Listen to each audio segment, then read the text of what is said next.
Hey everybody, welcome back to the Flourgoldwizards channel. We have a special treat today.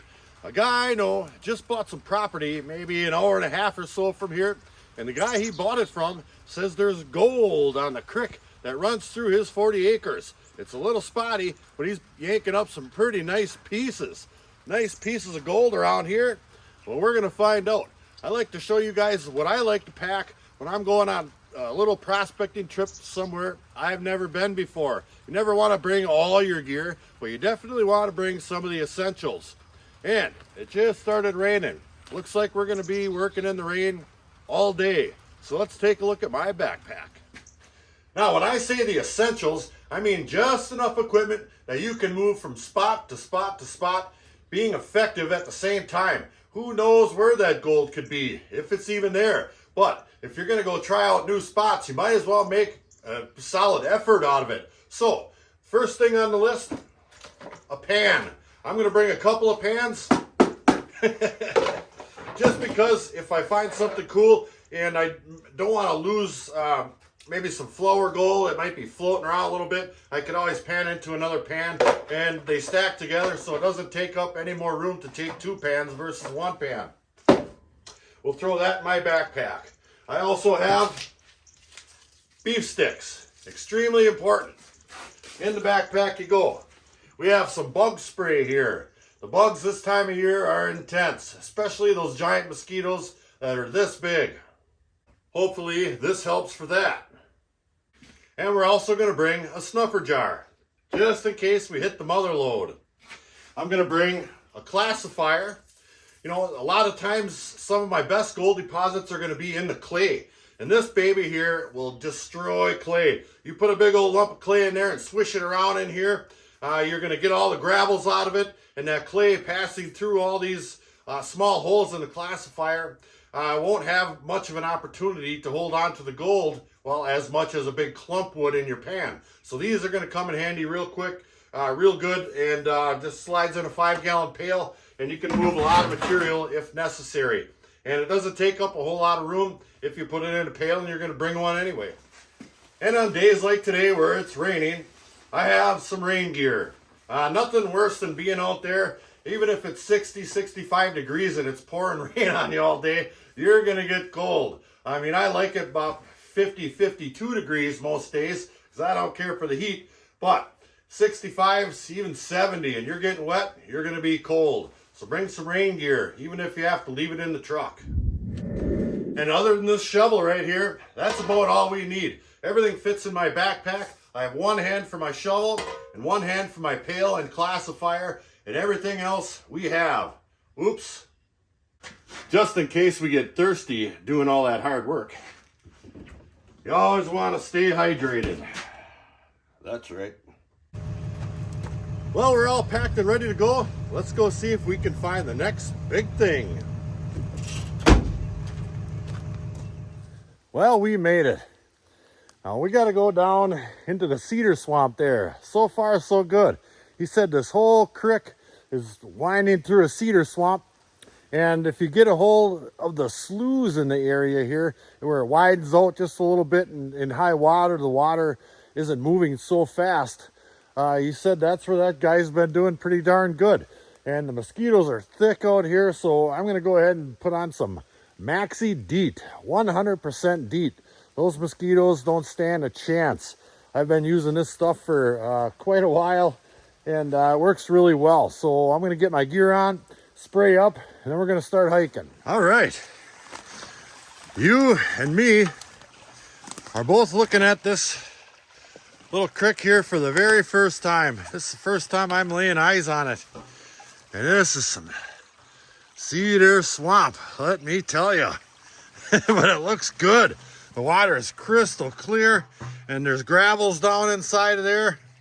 I would imagine that would probably be pretty easy walking in there if all this swamp here turns out to be mush, because a lot of times you get down in the swamp and the ground turns into that black nightmare that you get stuck in quite a bit. I might have to hop back and forth across the creek on some of these logs like this here, just like that, just to get around some of that stuff. So I think what we'll do is rather than just stop right here and start panning right away, I'm going to walk up this for a while, see if we can't maybe find some of those little sloughs that he's talking about. And, you know, we can always pan some of this stuff here on the way back. It looked to be, oh, I don't know, however long a 40 acres stretch is. That's what he owns. So we're going to do that. Look at all these big pickers in here. Oy, oy, oy. And I am packing heat in case we come across a squash cock or a Sam squanch or something. That's for you outdoor Wally. So that's the creek right there. We're gonna make the trek. Pretty cool. Well, we've been hiking a little while here, and this area here starts to open up just a little bit wider. It's probably twice as wide right here as it has been coming up from that way there. And I just kind of came across these little shelf mushrooms on this tree here, and remember, those come in handy for sure. I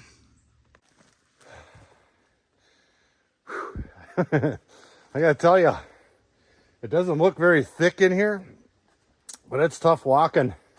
I mean, we're making progress, but I'll show you what we're dealing with here. All this stuff right here, all this tangled roots, all these tangled tree roots and whatnot. The whole forest floor is full of them. Let me show you next to my boot.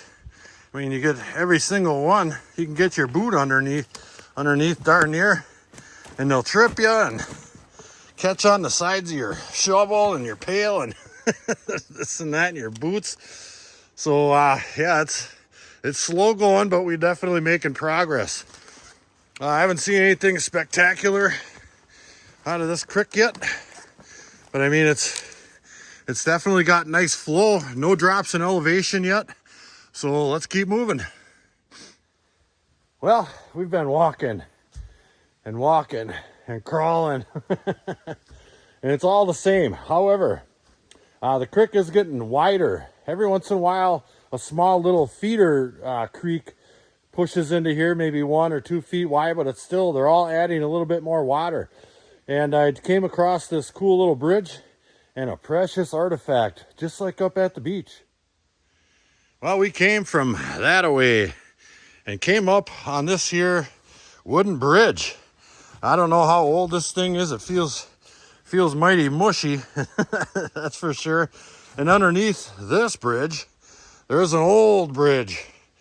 See all those logs there? There's a bunch of logs under the water and then some going across this way. And then at one point in time, I imagine there was another whole bunch going this way as a bridge here. And just kind of taking a brief inventory around, it doesn't look like this is used for much of anything at all. It might be from snowmobiles. It looks like there's snowmobile skid tracks on there.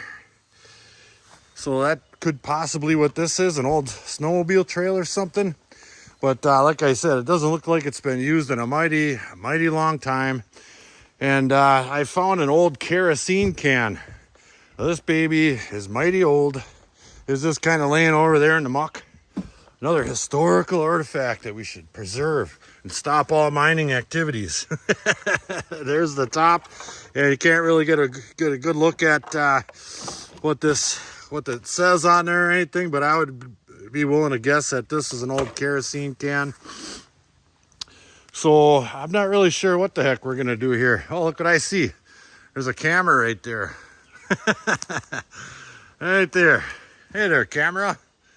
Look at that. Flourgoldwizards was here.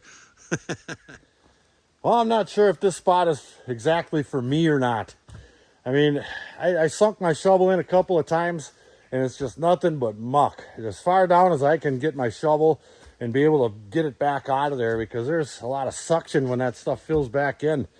And even if there were gold down 2 feet or 4 feet, you would have to dig through so much muck while it caved in. It would be less than worth it. Even if there was gram nuggets down there, you'd have to come down here with a dredge or something.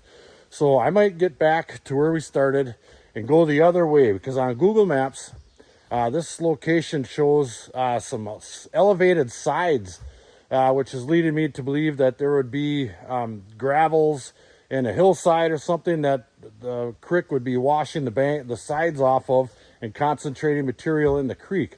So we're going to make our way back to where we came from and see if we can find something the other way.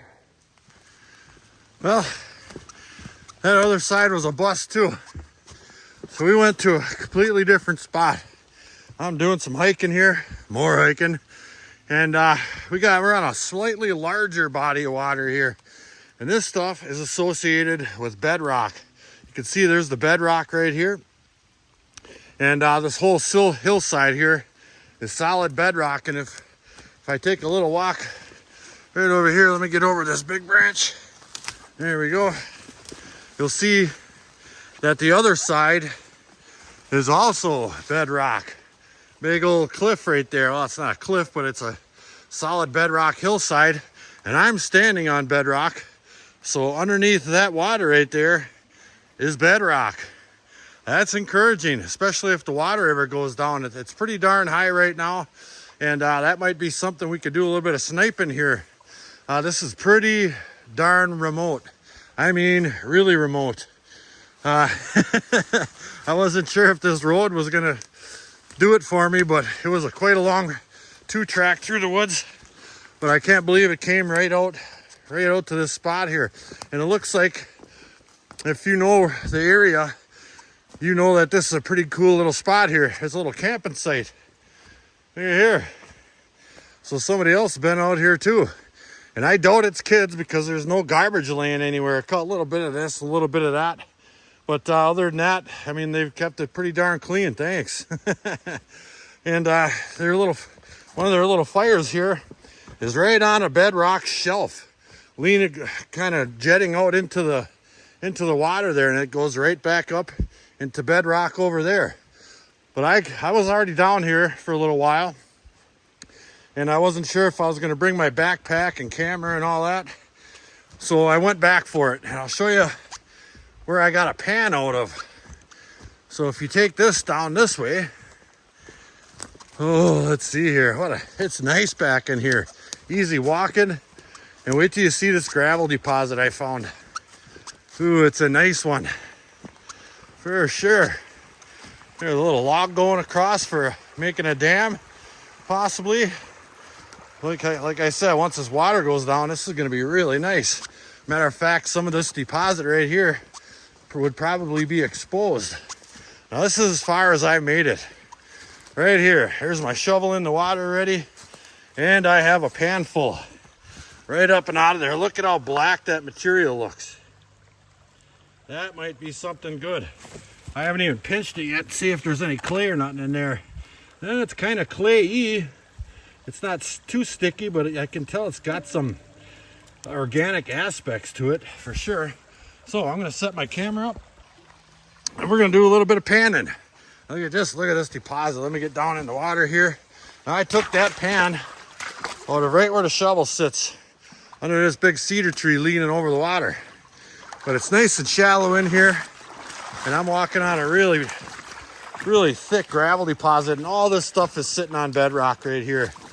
So any larger gold, or really any gold for that matter, might be mixed in with this stuff, but the larger stuff's going to be down further. And up on top of here, it's smaller cobbles, and right over here there's some larger ones. Let me see if I can get that up and out of there. That's a big one.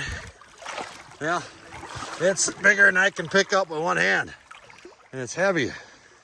So we might have a little something here. Who knows? There's some more really nice looking deposits up against the bank there. Ooh-wee.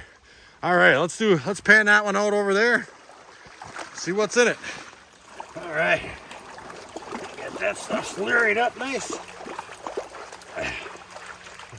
That stuff's kind of sticky. It's holding together a little bit. I see a lot of this white colored stone here. Nothing extremely heavy. And as far as quartz goes, nothing but real small pieces. Just a lot of this white looking stuff here.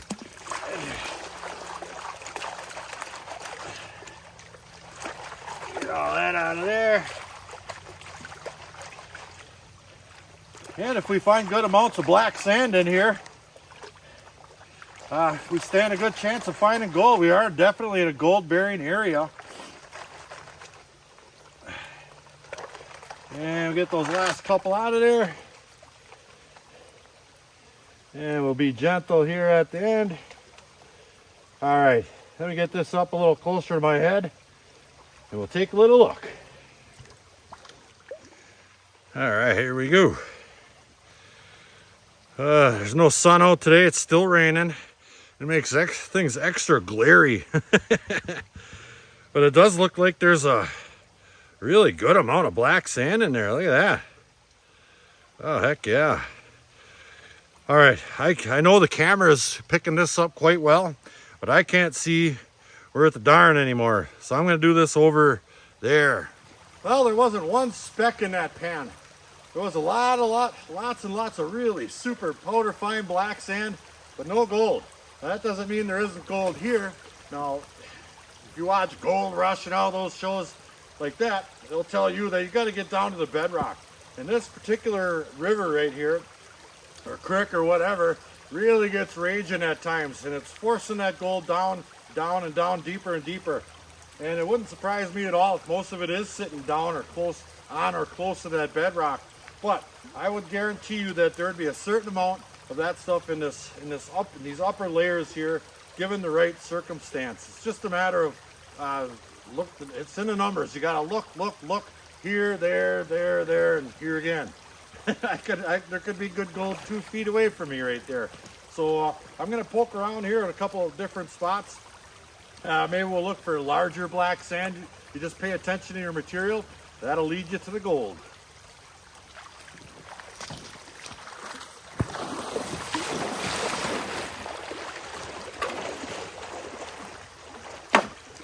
Well, let's give this side a try.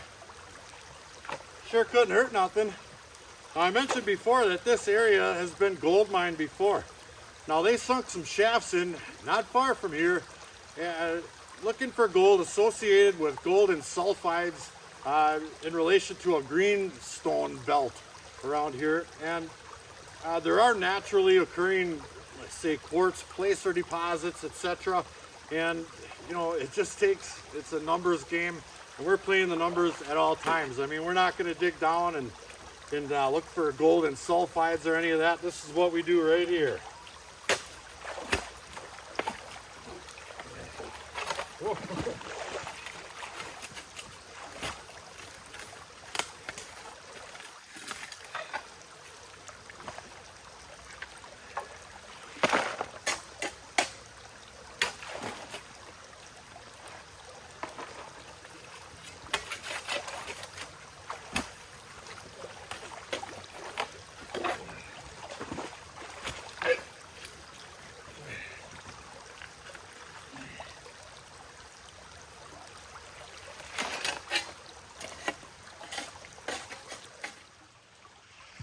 Hey, I think we might be in business a little bit here.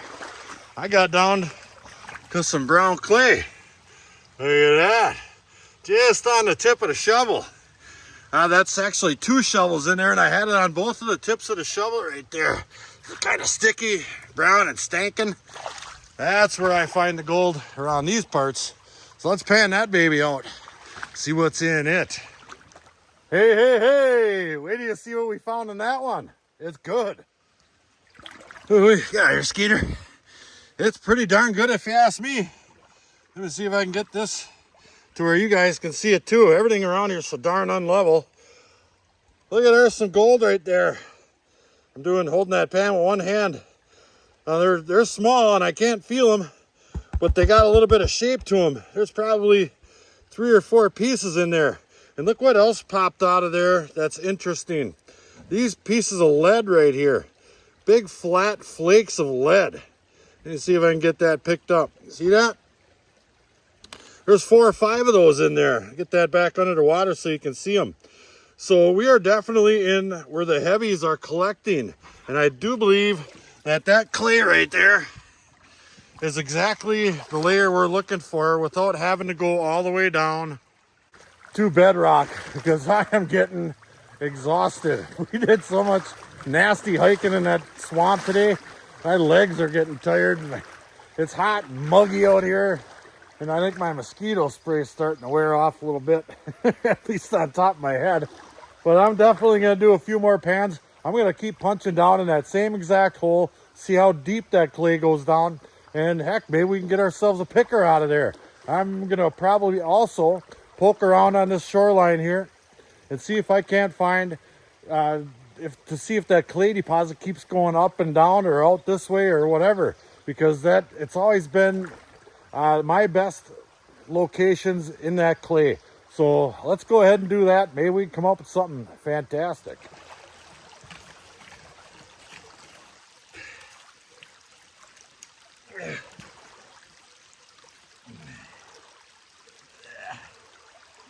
Oh.